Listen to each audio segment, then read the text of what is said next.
Numerous developments have unfolded across the globe, and today, we shall delve into them. Ukraine has initiated a fresh offensive within a region of Russia, a territory partially seized during a swift incursion 5 months prior. As the conflict in Ukraine persists, Russia has encountered deficiencies in ammunition, particularly in the realm of artillery shells, rockets, and tactical missiles. Western sanctions have hampered Russia's ability to acquire essential technology and materials. The ongoing battlefront has remained relentless. Moscow is now far removed from the initial period when they proclaimed possessing limitless stockpiles of munitions. Conversely, Russia has sought to alleviate these shortcomings by forging alliances with unconventional partners such as North Korea. Russia acknowledged that its invasion of Ukraine was unsustainable without North Korean assistance. Therefore, the Kremlin has secured substantial military aid from Pyongyang. Allegations have come forward, suggesting that the Kim Jong-un regime has furnished Russia with millions of artillery rounds, tactical ballistic missiles, and even personnel. The immediate focal point of this support has been the approximately 12,000 soldiers Pyongyang has dispatched to the Kremlin. However, this figure is merely an indicator of a larger collaborative effort. Evidence has surfaced revealing that North Korea has been providing Russia with aid significantly beyond troop deployments. Although Pyongyang denies these claims, strong evidence and various credible reports suggest otherwise. Recently, surprising particulars emerged regarding the presence of a North Korean air defense system in KSK. This North Korean short to medium altitude air defense system, possibly identified as the TNK, was deployed in the KSK sector to bolster the Russian army or the North Korean contingents already there. However, the events that followed concerning the Russian army's actions toward this air defense system will astound you. Putin's forces have, once again, done the unexpected, or perhaps unsurprisingly, acted in their typical way. Now, we will thoroughly scrutinize this improbable circumstance and observe the interactions between the Russian forces and this North Korean air defense system in KSK. But before we proceed, please subscribe to our channel, activate notifications, and show your support with a like, ensuring you stay abreast of our latest content. Chapter 2. Let us proceed forward. The North Korean Mobile Surface-to-Air Missile System, first documented in the Ukraine War, while the precise designation of this air defense system remains undisclosed. This emergence served as a recent illustration of Pyongyang's military support for Moscow's war. Ironically, it was through a video disseminated by Russian military bloggers that the presence of the North Korean air defense system in the war was unveiled. It was revealed that this system had been inadvertently struck by friendly fire. The narrative underwent a transformation when reports surfaced that North Korea's similar air defense system had been the accidental target of a Russian drone in a regrettable instance of friendly fire in KSK. Crucial analyses have also emerged concerning the specific type of North Korean air defense system involved. Analyses of the available imagery confirmed that the target was indeed the same variety as the North Korean Mobile Surface-to-Air Missile System, initially seen in a grand military parade in Pyongyang back in October of 2020. As we have touched upon before, the North Korean system is believed to bear significant similarities to the Russian TOR, a low to medium altitude, short-range air defense system. The TOR air defense system is widely operational in Russia and, in far lesser numbers, within Ukraine. There is substantial speculation indicating that the air defense system, destroyed by Russian drone operators in KSK, may have been the TOR variant. In terms of appearance, the North Korean system exhibits some visual likeness to the wheeled TOR M2K version developed in Belarus by the MZKT company. However, the North Korean vehicle is distinguished by 5 axles rather than 3. Within the North Korean system, the missile module, inclusive of the radar component, is positioned at the center of a semi-trailer. Conversely, the Ukrainian military mainly employs the tracked 9K330 version of the TOR. The tracked 9K330 version of the TOR shares significant commonalities with the North Korean version, but are present only in modest quantities. Thus far, Russian forces participating in the Ukrainian conflict have been recorded using solely tracked versions of the TOR, including the improved 9K331 TOR M1 and 9K332 TOR M2, along with their respective subvariants, all of which are mounted on a tracked chassis. Do not forget to stay with us, because at the end, there will be interesting conclusions. Chapter 3. Regardless of the specific model of this North Korean air defense system, the shocking revelation remains that it was, in fact, Russian drone operators that brought about its destruction. The Russian drone personnel responsible for the attack on the vehicle carrying the North Korean air defense system were likely unfamiliar with the appearance of this specific type of hardware. This unfamiliarity resulted in the operators mistakenly identifying it as a Ukrainian air defense system, or perhaps a piece of equipment from the West. Given that occurrences of friendly fire are, unfortunately, not uncommon in the ongoing conflict in Ukraine, Russia was confronted with such an incident. On another note, the circumstances that led to the revelation of the North Korean air defense system's existence and its appearance in the conflict are highly noteworthy. First, it confirmed that more and more types of North Korean heavy weapons were entering the war. There are several potential explanations as to why the system was deployed in the battles in the KSK region. One theory suggests that this air defense system could have been positioned in KSK for use by Pyongyang's military units. With such a system, North Korean forces could establish their organic air defense capability, which they currently lack. The Ukrainian Air Force is known to conduct many air operations over the KSK region, using air-launched munitions supplied from Western countries. Considering the significant deployment of North Korean troops in the KSK counterattack, the system's presence is not entirely unexpected. Another explanation posits that Russia might be utilizing this system to augment its own air defense capabilities. If that's the case, it signifies that Moscow has an extreme deficiency for such armaments. Moscow has sustained heavy losses in relevant hardware and is encountering obstacles in ensuring effective depreciation of its forces. Or it might be that it is difficult to find the resources to replace this equipment in a timely manner. Chapter 4. Russia's capacity to produce the required quantities of high-end military gear, particularly advanced systems, has been the subject of repeated skepticism since the onset of the full-scale invasion of Ukraine. Amidst the rigorous sanctions currently imposed, the Kremlin may have requested this air defense system from Pyongyang, also considering that it's a relatively new system. The North Korean SHORADs could have been introduced as part of a combat evaluation in order to both test and further develop its capabilities. These operational tests could also have been carried out with Russia, potentially with an objective to acquire it for their own forces. Soldiers might have undergone training on these systems, but the Kremlin, as is customary, might have chosen simply to fill the gap in the ranks. This series of decisions could have inadvertently paved the way for the Russian forces to mistakenly obliterate North Korea's air defense system following the incident of friendly fire. Following the destruction of Pyongyang's air defense system by friendly fire, Ukraine's President Vladimir Zelensky also provided some insightful commentary regarding the arms relationship between Russia and North Korea. In a social media statement, Vladimir Zelensky emphasized that it should leave no doubt that the Russian army is dependent on military aid provided by North Korea. In the very same statement, Zelensky also alluded to the apprehension of North Korean soldiers by Ukrainian armed forces. Zelensky proposed the handover of these soldiers in exchange for Ukrainian prisoners of war held by Russia. In addition to the thousands of soldiers North Korea has dispatched to the war, particularly to the KSK area, North Korea has also supplied Russia with substantial amounts of various armaments. This includes the much-needed artillery shells and various ammunition, amassing millions of rounds of ordnance. Chapter 5. Late last year, South Korea's National Intelligence Service, drawing on information from the Ukrainian Defense Intelligence Directorate, cataloged the North Korean weapons recovered from the battlefield. These included 122mm and 152mm shells, Bullseye-4 anti-tank missiles, short-range ballistic missiles such as the KN-23, and RPG anti-tank rockets. Since that time, South Korean intelligence has further reported the deployment of North Korean 170mm M1989 Koksan self-propelled artillery units in the Ukrainian conflict. Whether these systems were exclusively utilized by North Korean troops or supplied to Russia remains uncertain.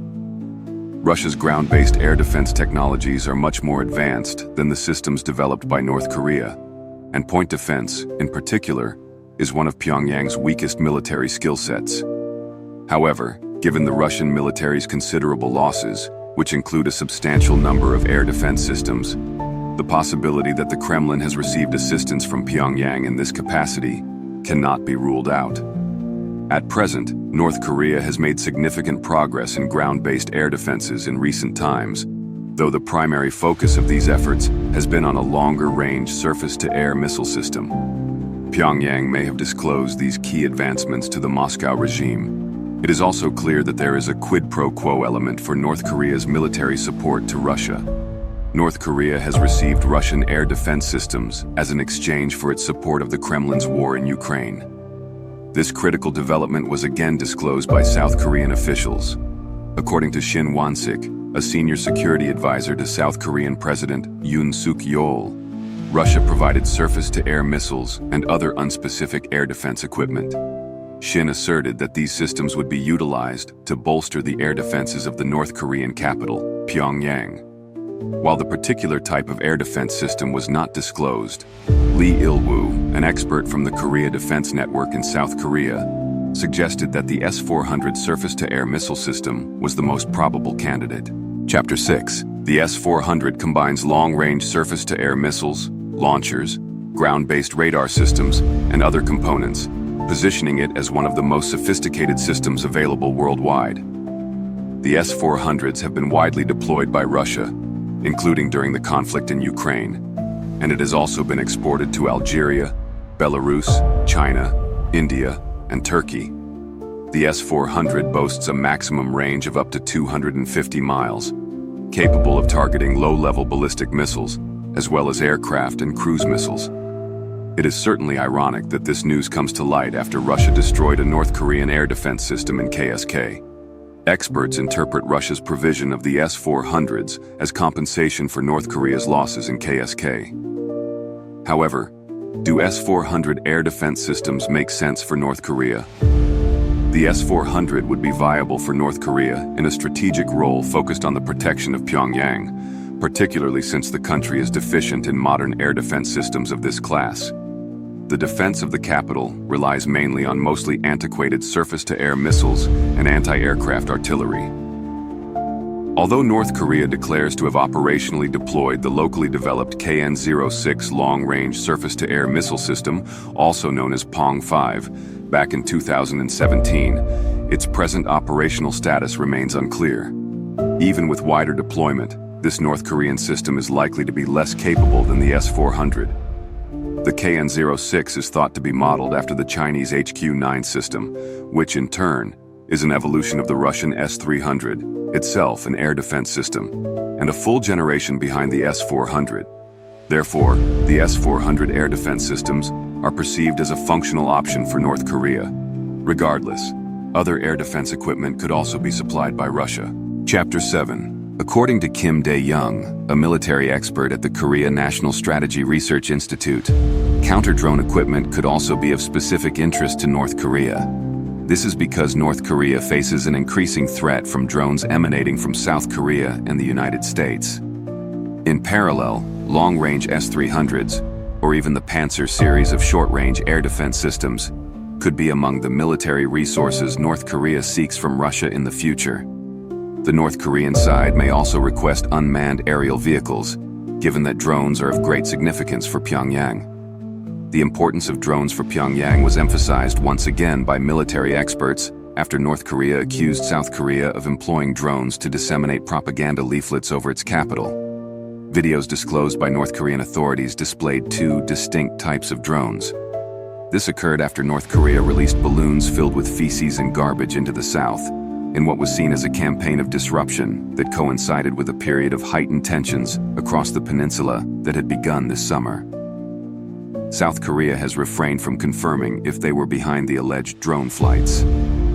The capability of drones, advanced or otherwise, to penetrate the heavily defended airspace over the North Korean capital would undoubtedly cause major concern for authorities there. This revelation would expose vulnerabilities in the North's most advanced air defense coverage. Pyongyang could, therefore, procure air defense systems and drones from Moscow to both defend against such intrusions and to initiate offensives against Seoul. Any military operation launched by South Korea against the North is likely to employ drones extensively. This would allow South Korea to surprise and overwhelm air defenses. It appears that regardless of the type of air defense systems acquired so far, They will, according to Pyongyang, substantially augment the North Korean military. At the same time, Russia is in pressing need of its own air defense systems. The war in Ukraine has placed a substantial burden on the Russian military's current inventory of surface-to-air missiles. Chapter 8. Currently, the Kremlin is displaying a significant demand for such systems, both to protect its territory and to secure its airspace above the front lines. This is likely to interrupt the shipments of S-400s that are either being considered or are already on order for delivery to North Korea. The North Korean government, on the other hand, is attempting to avoid any interruption to its arms relationship with Russia. Most recently, a very significant assessment was provided by the United States of America on this specific topic. According to a recent study by a US-based think tank, North Korea is expanding a weapons factory that manufactures missiles that are being utilized by Russia against Ukraine. Researchers at the James Martin Center for Non-Proliferation Studies at the Middlebury Institute for International Studies have discovered that this facility manufactures both KN-23 and KN-24 missiles. The plant, situated in Hamhung, the nation's second-largest city, has been visited numerous times by North Korean leader Kim Jong-un. North Korean state media had previously announced the mass production of tactical missiles at this facility. According to the researchers, state media footage obtained by KCNA confirmed that Kim Jong-un toured the facility in August of 2023. This tour included the tail kits added to the Hwang-11 class, or KN-type missiles, the nozzles installed, and the nose cones that cover short-range ballistic missiles. However, these images have since been removed from state media websites. Now, fresh satellite imagery suggests that North Korea has expanded its Hamhung facility by constructing a second building that is dedicated to the final assembly of missiles. Additional housing for the workers has also been developed. Chapter 9. Sam Lair, a research fellow at the Center for Non-Proliferation Studies, stated that this facility appears to be an attempt to improve the efficiency of the production line. Lair also suggested that researchers have only seen a lot of expansion in the past several years at what North Korean authorities have termed the February 11th facility. The facility began to increase in size in 2020 and has since undergone routine improvements, such as the renovation of old buildings and the replacement of roofs. But this new building, which seems to be designed specifically for missile assembly, indicates that North Korea is not just improving one element of the production line. Rather, they are trying to expand it in an overall sense. Based upon analysis of the imagery taken by the satellite firm Planet Labs in October, Lair also noted that North Korea has increased the size of its workforce at the facility. Lair estimates that the new missile assembly building will be approximately 60% to 70% of the size of the initial building. Lair further contends that the factory is a component of the Ryangsong Machinery Complex, which also produces items such as multiple rocket launcher shells for the North Korean military. Unfortunately for the Kremlin, this facility may result in an intensification of airstrikes against Ukraine. Russia has fired about 60 North Korean Hwang-11A missiles, also known as the KN-23, at Ukraine this year. At least 28 individuals have been killed and 213 injured this year in attacks utilizing North Korean missiles. Chapter 10. The Ukrainian Attorney General reported these statistics in an official statement. The Ukrainian side has previously reported the apparent extent of US and European-made or designed circuits in the guidance systems of the KN-23 missiles that North Korea had procured despite sanctions. However, now, with the North Korean company producing such missiles expanding and producing more of them, concerns are growing rapidly. Moscow and Pyongyang have repeatedly denied that North Korea exports weapons to Russia, despite a considerable amount of evidence pointing to such transfers. Meanwhile, there is growing concern among some observers that Moscow may be violating international sanctions in order to assist Pyongyang in developing its military satellite program. Given all of these developments, a Russian-friendly fire elimination of North Korea's military resources would likely damage the weapons supply relationship between these two countries. However, it will not be enough to stop them. Russia and North Korea not only supply weapons to each other, but also exhibit an almost unified production structure in this field. Therefore, the West is expected to implement more effective countermeasures against the Russia-North Korea alliance. It is widely expected that further sanctions will be imposed on this military cooperation between Russia and North Korea in the near future, with the ultimate goal of reducing the severity of the conflict. Chapter 11. Now let's discuss the conclusions we can draw from the situation. It is evident that the military partnership between Russia and North Korea has reached a critical point. The exchange of weapons, including sophisticated air defense systems, illustrates a deep, strategic alignment that transcends simple arms deals. It also underscores the challenges faced by the global community in attempting to contain regional conflicts through economic pressure, as these nations forge strategic relationships to circumvent established regulations. The increasing dependency of Russia on North Korean arms suggests a notable weakening of Moscow's industrial military capabilities, which calls into question their long-term sustainability and strategic outlook. The unexpected incidents of friendly fire highlight the problems of integrating unfamiliar weapon systems into established military operations, as well as the potential risks associated with rapid military expansion and resource utilization. From the other side, the reported expansion of North Korean arms production facilities may result in an increase in tensions and an escalation of the conflict, as it may also indicate that Pyongyang's capacity to support Russia's war effort is increasing. The exchange of missile technology and defense equipment poses a challenge to the existing international norms for military cooperation and non-proliferation, and might prompt a re-evaluation of existing policies in these sectors. Lastly, the growing concerns surrounding potential violations of sanctions and the development of military satellite programs underscore the complexities in establishing effective international supervision for both weapons transfers and cutting-edge technologies. Thank you for watching our video. We encourage you to subscribe to our channel, like the video, and share your thoughts in the comments below. Where are you watching from?